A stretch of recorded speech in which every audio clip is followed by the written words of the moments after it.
na parte de quinta-feira, a prostituta é julgada. Que prostituta está falando aqui? Apocalipse capítulo 17. Você encontra em Apocalipse capítulo 12 a mulher pura, a igreja de Deus pura, que guarda os mandamentos de Deus e tem a fé de Jesus. Abra sua Bíblia em Apocalipse capítulo 12. Em Apocalipse capítulo 12, verso 1, e viu-se um grande sinal no céu, uma mulher vestida do sol, tendo a lua debaixo dos seus pés e uma coroa de 12 estrelas sobre a sua cabeça. Aqui está uma mulher pura. E aqui é descrita esta mulher no capítulo 12, verso 17, como uma mulher fiel, uma igreja fiel. Capítulo 12, verso 17 diz: e o dragão irou-se contra a mulher e foi fazer guerra ao resto da sua semente, os que guardam os mandamentos de Deus e têm o testemunho de Jesus Cristo. Esta é a igreja fiel de Deus. Mas você vai encontrar no capítulo 17 a prostituta, a igreja que se apostatou. Lemos aqui no capítulo 17, verso 1, e veio um dos 7 anjos que tinham as 7 taças e falou comigo, dizendo-me: vem, mostrar-te-ei a condenação da grande prostituta que está sentada sobre muitas águas. É a igreja cristã que se prostituiu com o mundo. É a igreja cristã que, a partir do 4º século, se submeteu ao paganismo de Roma e passou a guardar o domingo e passou a adorar imagens e aboliu o 2º mandamento da lei de Deus, que proíbe a adoração de imagens, e substituiu o 4º mandamento, que manda guardar o sábado, colocando no lugar da guarda do sábado o mandamento guardar domingos e festas. Meu querido irmão, Deus não quer que você faça parte da igreja prostituta. Deus quer que você se una ao remanescente fiel, que guarda os mandamentos de Deus. Foi esta igreja apóstata que matou os mártires. Mais de 50 milhões de mártires foram mortos simplesmente porque amavam a Jesus e guardavam os mandamentos de Deus. Esta igreja apóstata, chamada aqui de Babilônia, veja o capítulo 17, verso 5, na sua testa estava escrito o nome: Mistério, a grande Babilônia, a mãe das prostituições e abominações da terra. E vi que a mulher estava embriagada do sangue dos santos e do sangue das testemunhas de Jesus, e vendo-a eu, maravilhei-me com grande admiração. Queridos, esta igreja foi responsável pela morte dos mártires. Por isso a profecia diz que ela estava embriagada com o sangue dos santos, porque ela destruiu povos inteiros que amavam a Jesus e que guardavam seus mandamentos. Por exemplo, os valdenses foram destruídos, os albigenses, os huguenotes, povos inteiros foram aniquilados, simplesmente porque amavam a Jesus e guardavam seus mandamentos. Meu querido irmão, minha querida irmã, a história vai se repetir. Agora no tempo do fim, quando a lei dominical for implantada mundialmente, honrando o papado e desprezando Deus como Criador dos céus e da terra, novamente a perseguição voltará. A história vai se repetir. Novamente haverá mártires. Isso está muito claro na palavra de Deus. Abra sua Bíblia em Apocalipse capítulo 13. Aqui lemos o capítulo 13, o verso 7.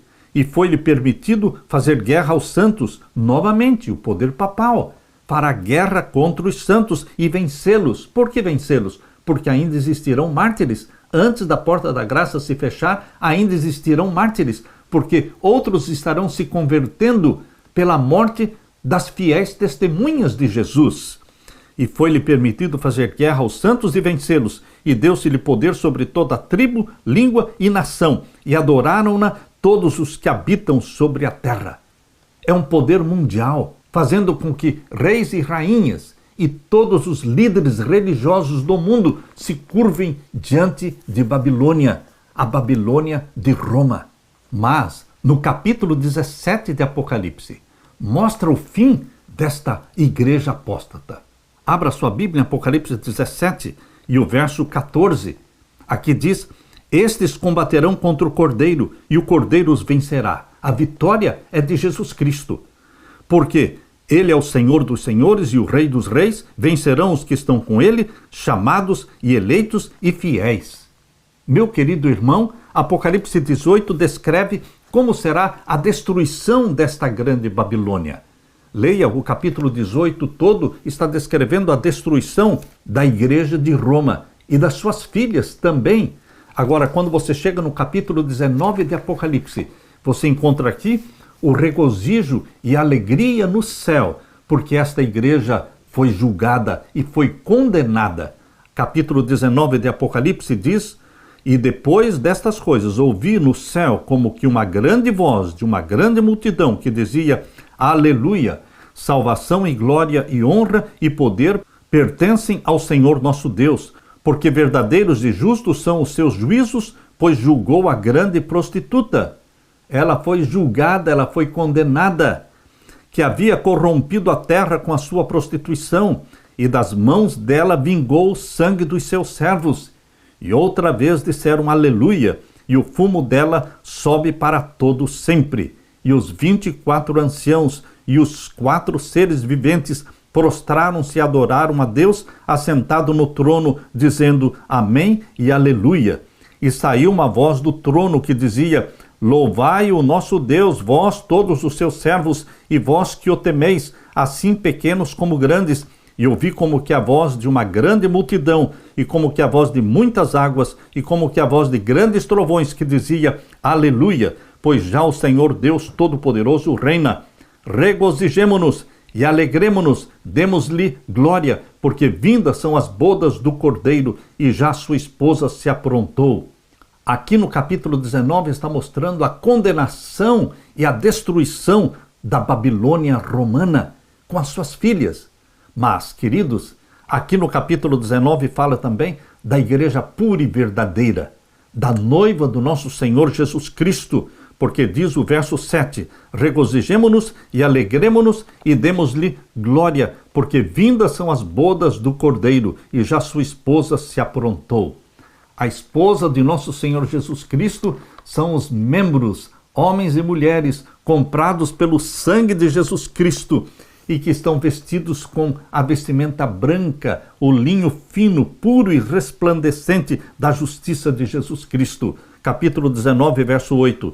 E foi-lhe dado que se vestisse de linho fino, puro e resplandecente, porque o linho fino são as justiças dos santos. E disse-me, escreve, bem-aventurados aqueles que são chamados à ceia das bodas do Cordeiro.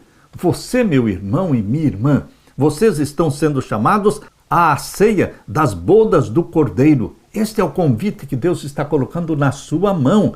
E disse-me, estas são as verdadeiras palavras de Deus. O capítulo 21 de Apocalipse mostra que no final dos 1000 anos, de Apocalipse 20, a cidade santa, a Nova Jerusalém, descerá do céu. E dentro dela estão os comprados pelo sangue de Jesus Cristo. Todos os salvos que viveram e reinaram com Cristo durante 1000 anos no céu, eles descem dentro da Nova Jerusalém no final dos 1000 anos, descem para a terra. Por isso, o capítulo 21 de Apocalipse diz, o verso 2, e eu, João, vi a santa cidade, a Nova Jerusalém, que de Deus descia do céu, adereçada como uma esposa ataviada para o seu marido. É uma cidade linda, mas a maior beleza é o povo escolhido de Deus, comprado pelo sangue de Jesus Cristo, que está dentro da Nova Jerusalém.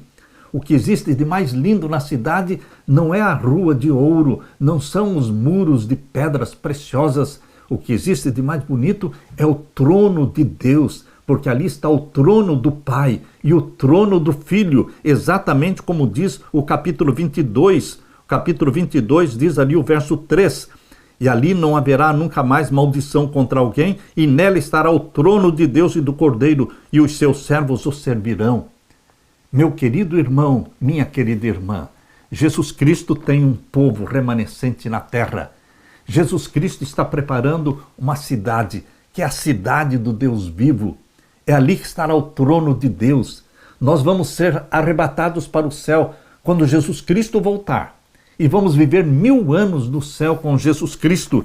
É isso que Apocalipse capítulo 20, verso 6 diz: bem-aventurado e santo, aquele que tem parte na primeira ressurreição. Sobre estes não tem poder a segunda morte, mas serão sacerdotes de Deus e de Cristo e reinarão com ele 1000 anos. Reinaremos com Jesus 1000 anos no céu.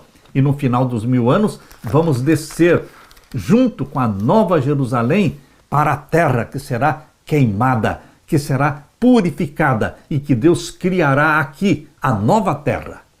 Aquilo que a Bíblia chama de nova terra e novo céu. E a capital da nova terra é a cidade do Deus vivo, a Nova Jerusalém, onde está o trono do Pai e o trono do Filho. E ali nós, eternamente, de semana em semana, de sábado em sábado, vamos adorar ao nosso Deus. E de lua nova em lua nova, também vamos nos reunir na Nova Jerusalém para comer do fruto da árvore da vida, como diz aqui em Apocalipse 22, verso 2. No meio da sua praça, de uma e da outra banda do rio, estava a árvore da vida, que produz 12 frutos, dando seu fruto de mês em mês. Por isso haverá uma reunião de lua nova em lua nova, para comer do fruto da árvore da vida. Isaías 66, verso 22 e 23. Ali diz que teremos uma reunião de sábado em sábado e uma reunião de lua nova em lua nova. Reuniões planejadas por Deus para a nova terra, para o novo céu. Queridos, Deus está convidando você para se unir ao remanescente fiel de Deus na terra. É aquele remanescente fiel de Deus descrito em Apocalipse 12 e o verso 17. Aqui está a descrição de Deus, capítulo 12, verso 17. E o dragão irou-se contra a mulher e foi fazer guerra ao resto da sua semente, os que guardam os mandamentos de Deus e têm o testemunho de Jesus. Quer você, neste momento, tomar a decisão de fazer parte e de permanecer neste fiel movimento remanescente de Deus dos últimos dias, guardando os mandamentos de Deus e sendo batizado pelo Espírito Santo? Diga, sim, querido Jesus, eu quero. E que Deus te abençoe. Deixe-me orar com você. Pai querido que estás nos céus, derrama o teu Santo Espírito sobre os meus irmãos que neste momento tomaram a decisão de permanecer ou de fazer parte deste movimento profético do tempo do fim, que será batizado pelo Espírito Santo. Escreve a tua lei, os teus santos mandamentos em nossa mente, em nosso coração. E querido Jesus, volte logo nos buscar. Em teu nome, Jesus, que pedimos e agradecemos. Amém, Senhor. Amém. Que Deus te abençoe, meu querido irmão e querida irmã, e que Jesus te dê a paz.